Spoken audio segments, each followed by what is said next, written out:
ആ പറയടാ. എടാ അത്യാവശ്യമായിട്ട് ഒരു 2000 തരുമോ? അർജന്റ് ആയിരുന്നു. എടാ ഞാനേ അച്ഛനെ കൊണ്ട് ഹോസ്പിറ്റലിലേക്ക് വന്നിരിക്കുക. പുള്ളി ഇവിടെ അഡ്മിറ്റാ. ആണല്ലേ, കുഴപ്പമില്ല. അച്ഛൻ്റെ അടിച്ചു കയറി വരാൻ പറ. ഒരു ഏണിയാ ഹോസ്പിറ്റൽ കേസാന്ന് പറഞ്ഞാലേ ഒഴിവാവൂ. അച്ഛന്റെ നെഞ്ചത്ത് റീത്ത് വെച്ചിട്ട് തന്നെ പെരിയ വിസിൽ അടിക്കണം കേട്ടോടാ. അത് നടപടിയാവൂല. അവനൊരു ഹോസ്പിറ്റൽ കേസിലാ. എങ്ങനെ നടപടിയാവും? നീ ചോദിക്കുന്ന രീതി ശരിയല്ല. അവൻ പറഞ്ഞതുപോലെ ഒരു ഹോസ്പിറ്റൽ കേസ് എടുത്തിടണം. അപ്പോഴേ കേൾക്കുന്നവർക്ക് ഒരു അലിവ് തോന്നി കടം തരുള്ളൂ. ഓഹോ, നീ ആ പ്രഭുവിനെ വിളി, എന്നിട്ട് നല്ലൊരു സെന്റ് അടിച്ച് 5 ചോദിക്ക്. ആ ഓക്കെ. എന്താടാ? എടാ അച്ഛൻ ഹോസ്പിറ്റലിൽ അഡ്മിറ്റാ.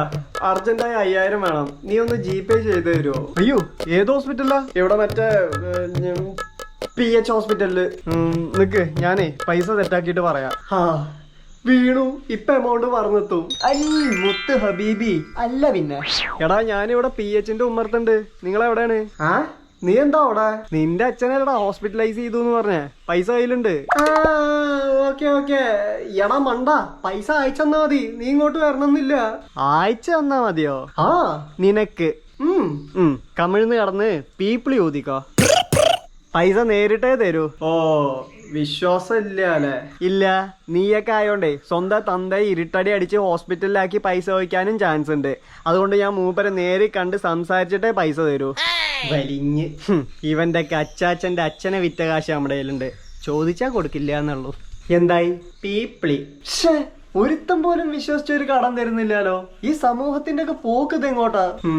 കടം ചോദിക്കുമ്പോ പറയുന്ന കഥകൾ വർക്കൗട്ട് ആവാത്ത അവസ്ഥ. പ്ലോട്ട് ട്വിസ്റ്റ് ഒക്കെ അവന്മാരെ ആദ്യം തന്നെ കണ്ടുപിടിക്കാന്നേ. ഇനി വിശ്വസനീയമായ കഥകള് മെനയേണ്ടതായിട്ടിരിക്കുന്നു. നമുക്കേ 101 കടം കഥകളുടെ പുസ്തകം വാങ്ങിച്ച് പഠിച്ചാലോ? എന്തിന്? അല്ല, അതിലാവുമ്പോ നല്ല പുതിയ ഫ്രഷ് വെറൈറ്റി കഥകൾ ഉണ്ടായിരിക്കില്ലേ, കടം കഥകള്. ഈ കടത്തെയും കൂട്ടി കടം ചോദിക്കാൻ ഇറങ്ങി തിരിച്ച എന്നെ പറഞ്ഞാ മതിയല്ലോ കടവുളേ. ബുക്കിന്റെ പൈസ ഞാൻ കൊടുത്തോളാടാ. ശരി എന്നാ.